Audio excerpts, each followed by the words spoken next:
ఈరోజు హోళీ, లక్ష్మీ జయంతి, అలాగే కేతుగ్రస్త పాక్షిక చంద్రగ్రహణం ఆకాశంలో ఏర్పడుతోంది. ఈ సందర్భంగా ఎలాంటి విధి విధానాలు పాటిస్తే సమస్త శుభ ఫలితాలు చేకూరతాయో నేటి శుభం లాభం అనే శీర్షికన పరిశీలిద్దాం.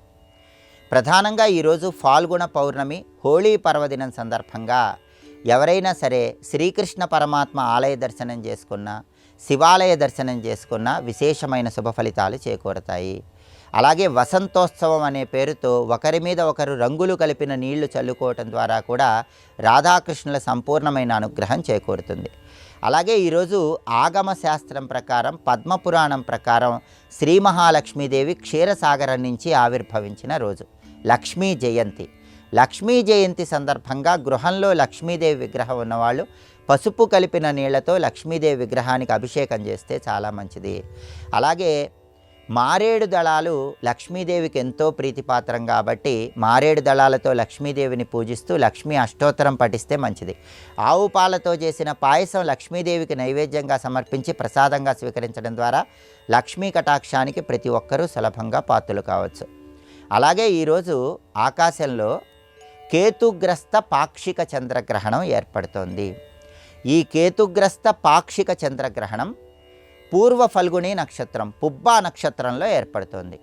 ఈ పాక్షిక చంద్రగ్రహణం ప్రారంభమయ్యే సమయము మధ్యాహ్నం 3:20. ఈ కేతుగ్రస్త పాక్షిక చంద్రగ్రహణం అంతమైపోయే సమయము సాయంకాలం 6:47. అంటే సాయంకాలం పూట గ్రహణం పూర్తవుతోంది కాబట్టి, ఈ గ్రహణం ఆకాశంలో కనిపిస్తుంది కాబట్టి గ్రహణ సంబంధమైన నియమాలు తప్పకుండా పాటించాలి. పట్టు స్నానం, విడుపు స్నానం ఆచరిస్తే మంచిది.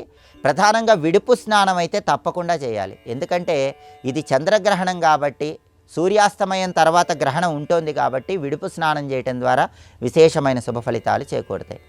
జ్యోతిష శాస్త్రంలో గ్రహణ గోచారం అని చెప్పడం జరిగింది. అంటే ఎప్పుడైనా సరే మన జన్మరాశి నుంచి లెక్కబెట్టినప్పుడు వచ్చే 3, 6, 10, 11 రాసుల్లో గ్రహణం ఏర్పడితే ఆ గ్రహణం విశేషమైన శుభ ఫలితాలను కలిగింపజేస్తుంది. కాబట్టి ఈరోజు కేతుగ్రస్త పాక్షిక చంద్రగ్రహణం 12 రాసులలో 4 రాసుల వాళ్ళకి విశేషమైన శుభ ఫలితాలు ఇస్తుంది. ఆ 4 రాసులు ఏంటంటే మిథున రాశి, మీనరాశి, వృశ్చిక రాశి, తులారాశి. మిథున రాశి వాళ్ళకి 3వ స్థానంలో, మీనరాశి వాళ్ళకి 6వ స్థానంలో, వృశ్చిక రాశి వాళ్ళకి 10వ స్థానంలో, తులారాశి వాళ్ళకి 11వ స్థానంలో ఈ గ్రహణం ఏర్పడుతుంది. ఎందుకంటే ఈ గ్రహణము పూర్వ ఫల్గుని పుబ్బా నక్షత్రం సింహరాశిలో ఏర్పడుతుంది. కాబట్టి సింహరాశిలో ఏర్పడినటువంటి ఈ గ్రహణము మిథున, మీన, వృశ్చిక, తులారాశుల వాళ్ళకి విశేషమైన శుభ ఫలితాలు కలిగిస్తుంది. అలాగే జన్మరాశి నుంచి లెక్కపెట్టినప్పుడు వచ్చే 1, 4, 8, 12 రాసుల్లో గ్రహణం ఉంటే ఆ గ్రహణం కొద్దిగా ఇబ్బందికర పరిస్థితులను కలిగింపజేస్తుంది. గ్రహణం సింహరాశిలోనే ఏర్పడుతోంది కాబట్టి సింహరాశి వాళ్ళకి ఈ గ్రహణం యోగించదు.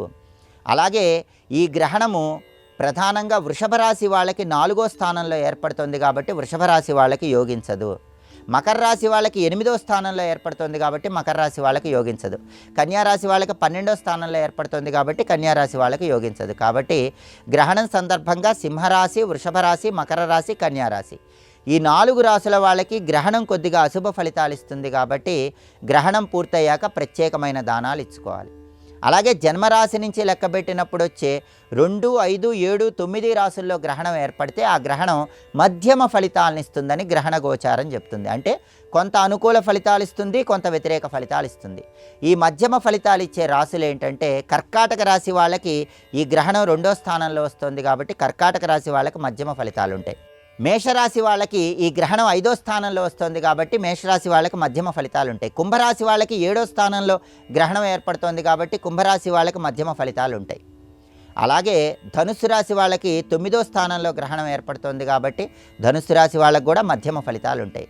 కాబట్టి మధ్యమ ఫలితాలు వచ్చే రాశుల వాళ్ళు కర్కాటక రాశి వాళ్ళు, కుంభరాశి వాళ్ళు, మేషరాశి వాళ్ళు, ధనుస్సు రాశి వాళ్ళు కూడా అనుకూల ఫలితాలు పెంచుకోవటానికి, ప్రతికూల ఫలితాలు తగ్గింపజేసుకోవటానికి గ్రహణం పూర్తయ్యాక లేదా గ్రహణ సమయంలో దానాలు ఇచ్చుకుంటే మంచిది. కాబట్టి 12 రాశులలో 4 రాశుల వాళ్ళకి ఈ గ్రహణం అద్భుతంగా యోగిస్తుంది. మిగిలిన 8 రాశుల్లో 4 రాశుల వాళ్ళకి ఇబ్బందికర పరిస్థితులు 4 రాసుల వాళ్ళకి మధ్యమ ఫలితాలు వస్తున్నాయి కాబట్టి ఆ 8 రాసుల వాళ్ళు గ్రహణ సమయంలో కానీ గ్రహణం పూర్తయ్యాక కానీ దానాలు ఇచ్చుకోవాలి. దానాలు ఇచ్చుకుంటే గ్రహణ ఫలితం వ్యతిరేక ఫలితాలు తగ్గిపోతాయి, అనుకూల ఫలితాలు పెరుగుతాయి. దానాలు ఏమి ఇచ్చుకోవాలంటే ఇది కేతుగ్రస్త పాక్షిక చంద్రగ్రహణం కాబట్టి కేతువుకు సంకేతంగా లోహంతో చేసిన చిన్న నాగపడిగ, చంద్రుడికి సంకేతంగా చిన్న వెండి బింబం, అలాగే కేతువుకు ప్రీతిపాత్రమైన ధాన్యం ఉలవలు కాబట్టి 1.25 కేజీ ఉలవలు, చంద్రుడికి ప్రియమైనవి బియ్యం కాబట్టి 1.25 కేజీ బియ్యం దానం ఇచ్చుకోవాలి. కాబట్టి లోహంతో చేసిన చిన్న నాగపడిగా, వెండితో చేసిన చిన్న చంద్రబింబం, కేజింబావు ఉలవలు, కేజింబావు బియ్యము గ్రహణం పూర్తయ్యాక కానీ గ్రహణ సమయంలో కానీ దానం ఇచ్చుకుంటే ఉత్తమ ఫలితాలు కలుగుతాయి. దానాలు ఇచ్చుకోలేని వాళ్ళు గ్రహణం పూర్తయ్యాక విడుపు స్నానం చేసి శివాలయానికి వెళ్ళి రుద్రాభిషేకం చేయించుకున్న అద్భుత ఫలితాలు కలుగుతాయి.